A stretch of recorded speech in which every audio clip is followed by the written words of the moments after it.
नमस्कार, बालविश्व Marathi baby world मध्ये सर्वांचं मनापासून स्वागत। काही दिवसांपूर्वी मी एक व्हिडिओ शेअर केला होता ज्यामध्ये मी लहान बाळांना किंवा लहान मुलांना एक प्रकारचं चूर्ण किंवा आवळा मुरांबा किंवा मोरावळा देण्याबद्दल सजेस्ट केलं होतं आणि त्यानंतर तुमच्या बऱ्याचशा कमेंट्स आल्या की याची रेसिपी शेअर करा। तर त्याच रिक्वेस्टनुसार आपण आजच्या व्हिडिओमध्ये पाहणार आहोत ही रेसिपी, जी लहान बाळांसाठी किंवा लहान मुलांसाठी अतिशय पौष्टिक आहे। भूक वाढवण्यासाठी, वजन वाढवण्यासाठी, रोगप्रतिकारक शक्ती वाढवण्यासाठी आणि पचन शक्ती बाळाची अतिशय मजबूत करण्यासाठी खूप फायदेशीर आहे। यासाठी आपल्याला लागणार आहेत आवळे।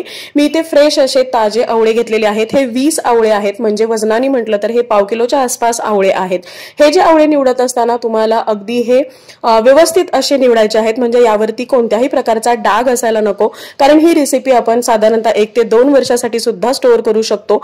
जर हे आवळे व्यवस्थित असतील, छान असतील, डाग नसलेले असतील तर हे जे काही चूर्ण आहे हे खूप जास्त काळ टिकण्यासाठी मदत होते। हे जे सगळे आवळे आहेत हे मी स्वच्छ धुवून घेतलेले आहेत आणि कोरडे करून घेतलेले आहेत। त्यानंतर आल्याच्या खिसणीने अगदी बारीक असे आपल्याला हे सगळे आवळे खिसून घ्यायचे आहेत। तुम्ही मोठी खिसणीही वापरू शकता, पण जर बारीक खिसणी वापरली तर हा अगदी छान मुरायला मदत होतो हा मोरावळा। आणि त्याचबरोबर लहान बाळांना किंवा लहान मुलांना तुम्ही देत असाल तर त्यांना खाण्यासाठी सुद्धा हे बरं पडतं आणि म्हणूनच हे छोट्या खिसणीने मी ते खिसून घेतलेले आहे। तर असा सगळा आवळा आपला खिसून झालेला आहे। तुम्ही ते पाहू शकता, अगदी रसरशीत असा हा आवळा दिसतो आहे, आवळ्याचा खिस दिसतो आहे। आणि यानंतर आपण याची रेसिपी बनवणार आहोत। ही रेसिपी बनवण्यासाठी मी इथे एक पॅन गरम करायला ठेवलेला होता। शक्यतो तुम्हाला स्टीलचा किंवा नॉनस्टिक पॅन वापरायचा आहे, लोखंडाची कढई इथे वापरायची नाहीये। यामध्ये मी 2 चमचे छोटे, अगदी छोटे चमचे तूप घातलेलं आहे। तुम्ही 1 मोठा चमचा तूप घालू शकता, गाईचं किंवा म्हशीचं कोणतंही तूप तुम्ही इथे वापरू शकता। यानंतर आपल्याला यामध्ये घालायचे आहेत अगदी थोडेसे असे दालचिनीचे तुकडे। हे थोडेसे मी कुटून घेतलेले आहेत, जेणेकरून याचा फ्लेवर छान यामध्ये उतरायला मदत होईल। यासोबतच आपल्याला लागणार आहे हिरवी इलायची। 2 इथे हिरव्याच्या इलायची आहेत, त्या मी फोडून घेतलेल्या आहेत। आतल्या बिया बाजूला नाहीत काढलेल्या, फक्त फोडून घेतलेल्या आहेत आणि त्या तुपामध्ये आपल्याला थोडा वेळ परतून घ्यायच्या आहेत, जेणेकरून याचा जो काही दोघांचाही फ्लेवर आहे हा छान उतरायला मदत होईल।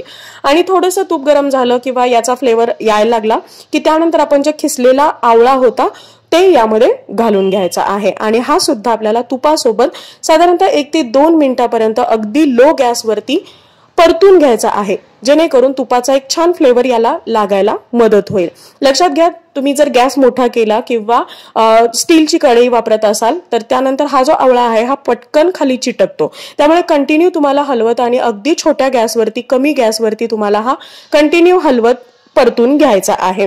आवळ्यामध्ये असलेला जो काही रस आहे त्यामुळे हा पटकन चिकटतो, अगदी नॉनस्टिक कढाईला सुद्धा किंवा पॅनला सुद्धा हा चिटकतो, त्यामुळे गॅस तुम्हाला कुठेही बिलकुल मोठा करायचा नाही।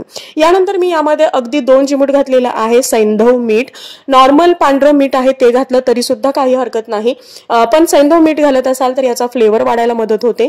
मीठ यामध्ये एक प्रिझर्वेटिव्ह म्हणून काम करतं, ज्यामुळे हे चूर्ण किंवा मोरावळा खूप जास्त काळासाठी टिकण्यास मदत होते। शिवाय पण जेव्हा हे झाकून वाफलवतो तर तो पटकन मऊ होतो किंवा शिजतो।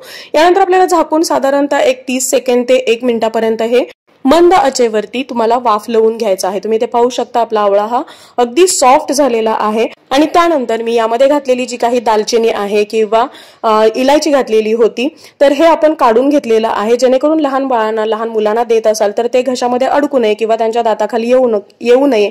जनरली हे लहान मुलांना आवडत नाही आणि म्हणून हे काढून घेतलेलं आहे। त्यानंतर आपल्याला यामध्ये घालायचं आहे गुळ। आता गुळाचं प्रमाण तुम्हाला तुमच्या टेस्टनुसार किंवा आवडीनुसार ठेवायचं आहे। शक्यतो यामध्ये जास्त गुळ तुम्हाला वापरण्याची गरज असते, जेणेकरून हा खूप जास्त काळ टिकेल। साधारणतः जेवढा तुम्ही आवळा घेतलेला आहे तेवढाच गुळ तुम्हाला घालायचा आहे, म्हणजे पाव किलो आवळा असेल तर पाव किलो गुळ घ्यायचा आहे, जेणेकरून याची जी टेस्ट आहे तुरट ती बॅलन्स होते। शिवाय हा खूप जास्त काळ टिकतो सुद्धा, हलकीशी याला गोड टेस्ट येते। जर मुलांना जास्त गोड आवडत असेल तर तुम्ही थोडंफार प्रमाण ह्याचं जास्त ठेवू शकता। आणि यानंतर आपल्याला हा गुळ वितळवून यामध्ये परत एकदा हा जो आवळा आहे हा शिजवून घ्यायचा आहे, एकजीव गुळासोबत करून घ्यायचा आहे। यानंतर आपल्याला या मिश्रणामध्ये घालायचं आहे आणखी एक गुणकारी पदार्थ, तो म्हणजे आलं। आल्याची वरची सालं काढून यामध्ये आपल्याला ही जी काही आल्याची छोटी खिसणी असते त्या खिसणीने खिसून तुम्हाला हे आलं घालायचं आहे। याच आकाराचे साधारणतः 3 ते 4 आल्याचे तुकडे मी यामध्ये बारीक करून घालणार आहे। तुम्ही याचं प्रमाण कमी जास्त ठेवू शकता। मुलांना जर वारंवार सर्दी होत असेल, गॅसचा प्रॉब्लेम असेल किंवा घसा खवखवत असेल तर अशा वेळी आल्याचं प्रमाण तुम्हाला थोडंसं वाढवायचं आहे। शिवाय यामध्ये तुम्ही थोडीशी काळी मिरीची पावडर सुद्धा घालू शकता। या पद्धतीने तुम्हाला आलं खिसून व्यवस्थित घालायचं आहे। लक्षात घ्या यामध्ये कोणताही ओला असा पदार्थ तुम्हाला वापरायचा नाही। हे आलं सुद्धा वरची सालं काढून स्वच्छ धुवून कोरडं करून त्यानंतरच यामध्ये घालायचं आहे, जेणेकरून हा जो पूर्ण आवळा आहे किंवा हे चूर्ण आहे हे खूप जास्त काळासाठी टिकायला मदत होईल। हे आपल्याला परत एकदा यामध्ये मिक्स करून घ्यायचं आहे। आलं छान यामध्ये मिक्स झालेलं आहे। यानंतर आपल्याला यावरती परत एकदा झाकण ठेवून साधारणतः 4 ते 5 मिनिटांसाठी अगदी मंद आचेवरती हे वाफलून घ्यायचं आहे किंवा शिजवून घ्यायचं आहे। तुम्ही ते पाहू शकता 4 ते 5 मिनिटांनंतर आपला हा जो काही आवळ्याचा मुरांबा आहे किंवा मोरावळा आहे हा खूप छान दिसतो आहे। याचा कलरही खूप मस्त आलेला आहे आणि त्याचबरोबर याचा जो फ्लेवर आहे हे झाकण उघडल्या उघडल्या तुम्हाला समजेल की हा किती टेस्टी झालेला आहे। यानंतर तुम्ही हा जो काही मोरावळा आहे हा व्यवस्थित शिजला आहे की नाही हे चेक करू शकता। जर या पद्धतीने तुम्ही एक तार बनवू शकत असाल किंवा हे जे गुळाचा पाक आहे हा एक तारी पाक बनलेला असेल तर हा आता परफेक्ट शिजलेला आहे। यानंतर तुम्हाला गॅस बंद करायचा आहे आणि आपल्याला यामध्ये घालायचं आहे जायफळ। असा कोणताही जो काही साठवणीचा पदार्थ आहे तर त्यामध्ये थोडंसं जायफळ घातलं की तो खूप जास्त काळ टिकतो सुद्धा, त्याचा फ्लेवर टिकून राहतो। शिवाय लहान बाळांना, लहान मुलांना सर्दी कफ खोकल्याचा त्रास होत नाही आणि मुलांचं पोट साफ व्हायला, गॅस रिलीज व्हायला सुद्धा मदत होते।